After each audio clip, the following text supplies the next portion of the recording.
Կապիտան Միքայել Այվազյանը, որ բողոքի ակցիաների ժամանակ բիրտ ուժ կիրառելով է հայտնի դարձել, պնդում է, թե 2023-ի սեպտեմբերի 22-ի ակցիայի ժամանակ ճանապարհի երթևեկելի մասն ազատելու պահանջ եղել է։ Թե ինչու այդ պահանջը չի լսվում տեսանյութերում, կապիտանը չի կարողանում պատասխանել։ Ձայնի մասին, տեսակցիլը չպիտի միայն պահես դրա վրա, Լևոն Քոչարյանի և Սերգեյ Ասատուրովի գործով դատարանում վկայի կարգավիճակ ունի կապիտան Միքայել Այվազյանը։ Յուրաքանչյուր թեկուզ 10 հոգի քաղաքացի ելնի քաղաքով քայլում ակցիա անելու, իրենց այդ պարտադիր լինում է ոստիկանության ծառայով և իրենց իսկ անվտանգությունը ապահովելու և այլ քաղաքացիների անվտանգությունը ապահովելու համար։ Միշտ ցանկացած իրավիճակում ցանկացած տեղ միանշանակ ոստիկանությունը ծառայություն իրականացնող պատշաճ ձև։ Հարգելի պարոն Քոչարյան։ Հետորված է պատշաճ ծառայությունից ես հայտնվել եմ դիմանդարություն։ Պատշաճ ծառայություն է ծառայողական ավտոմեքենայում ազգային ժողովի պատգամավորին հարվածելը, հարցնում է Լևոն Քոչարյանը, հիշեցնում, այնքան պատշաճ էր ծառայությունը, որ բժիշկները ստիպված էին եղել հոսպիտալացնել իրեն բերետավորների հարվածներից հետո։ Իսկ օրինակ երբ որ ոստիկանության գործողությունների արդյունքում քաղաքացին ընդունում է դեպքերի, ոստիկանը դեպի նկատած գործում է, որ դա ինչ-որ գործողություն է ոստիկանական, դա ինչ է։ Ես չեմ կարծում, որ ոստիկանության ծառայողը կարող ինքնաց քաղաքացուն կողքով հարվածի։ Ինչու են կարմիր բերետավորները ազգային ժողովի պատգամավորին բերման ենթարկել ծառայողական մեքենայով, հարցնում է փաստաբան Էրիկ Ալեքսանյանը։ Կասկածում գուցե հատուկ հրահանգ է եղել։ Հստակ հիշում եք, որ հրահանգ չեք ստացել։ Բայև դա։ Իսկ հիշում եք, թե ինչի մոտ եք կրոսում, թե չեք։ Չեմ կարող։ Այն ինչ ասում եք հիմա, վստահ հիշում եք, որ նույնը պետք է ասացին եք քննիչի մոտ, թե հնարավոր է օրինակ այս հարցի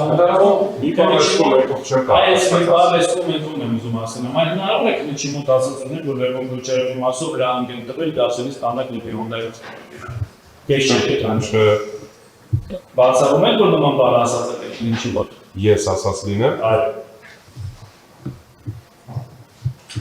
Ես չեմ կարծում, որ այս բաները չեմ հիշում հստակ։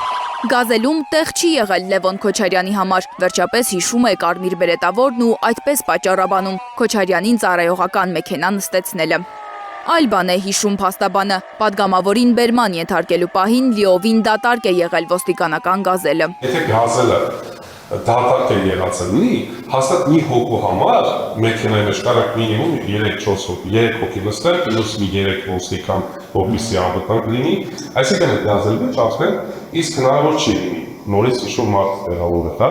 կամ եթե դատարկ է լինում մի հոգու համար այդ մեքենան մենք չենք տեղաշարժում, բայց եթե մի հոգի պետք է բերման ենթարկվի, տեղափոխում ավելի փոքր մեքենա, որ մի հոգի 2 ոստիկանը տեղափոխեն։ Նպատակը դա է։ Իսկ եթե դուք մտածում եք ինչ-որ ուղղորդված, չէ, գազերը նույնիսկ տարեք, ասենք, Հոնդայի մեքենան կամ ինչ-որ, նմանատիպ բան չի կարող ուղղակի զուտ տեխնիկական ստեղծքիր, տեխնիկական հարց է, որ նույն փոխով գազերը չանեն, բայց Բան Այվազյան, բայց այդտեղ ենթադրյալ իրավախախտում կատարվում է մենակ Լևոն Քոչարյանը, չէ՞։ Չէ, մի վայր։ Շատ լավ է։ Հիմա գազերը առաջինը Լևոն Քոչարյանին օրինակ տեղավորեցի, դա այլ ինքը մարդու կար, չէ՞, ու պետք է օրինակ ենթադրյալ բերման ենթարկի։ Հիմա ինչ կապ ունի գազերը այդ բանի ծանրաբեռնված է, թե ծանրաբեռնված չէ։ Ես ուզում եմ հասկանամ, երբ որ ծանրաբեռնված չէ, տեսեք, դուք ասացիք որպես պատճառաբանություն տեղափոխելու, որ կարող լինի ծանրաբեռնվածություն եւ այլն։ Ես ասում ծանրաբեռնված չէ։ Ու նայեք եք ասում տեսակցության մեջ երևում է, որ մեծ ազատություն ունի Լևոն Քոչարյանը այդ բան գազելու։ Այսինքն որպես այդպեսի ինչ-որ խցկելու խնդիր չկա, մեծ ազատություն, այնքան մեծ ազատություն, որ կարող է լավ հետ է դա, առաջ կա, այսինքն տեղավորվել է մարդը։ Կապիտան Այվազյանը չունի նաև այն հարցի պատասխանը, թե ինչու իրավապահները չեն կարողացել բացել ճանապարհի երթևեկելի մասը, անգամ Լևոն Քոչարյանին բերման ենթարկելուց հետո։ Երթը որտեղ է, մայթերով է երթը։ ոչ, ճանապարհը փակեցին։ Դասերներին։ Այո։ Բայց չեք բացում։ Փորձել ենք մի քանի։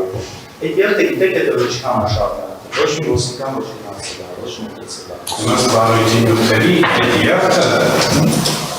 բարձացել է Սարյան, ամբողջ Սարյանի փողոց փողոցով երթևեկելի մասով շարունակվել է մինչև Պոլիցեխնիկի համալսարան, Սերգեյ Ասատրովնը երկար առաջնորդվել է։ Այսինքն ձեզ դուք չեք բացել ճանապարհի երթևեկելի, ինքն ասում եք, որ երթևեկելից քայլել է։ Դատավորը հուշում է վկա բերետավորին, պատասխաններ չունենալու դեպքում օգտվել դատարանի օգնության հնարավորություններից, ասել, որ չի հիշում կամ չունի պատասխան։ Եթե տեղակեք եք, հիշում եք, կարող պատասխան։ Լանա Համբարձումյան, Հարություն Մաթևոսյան, Հայլուր։ Հայլի եւ արարքի մեջ կոնկրետ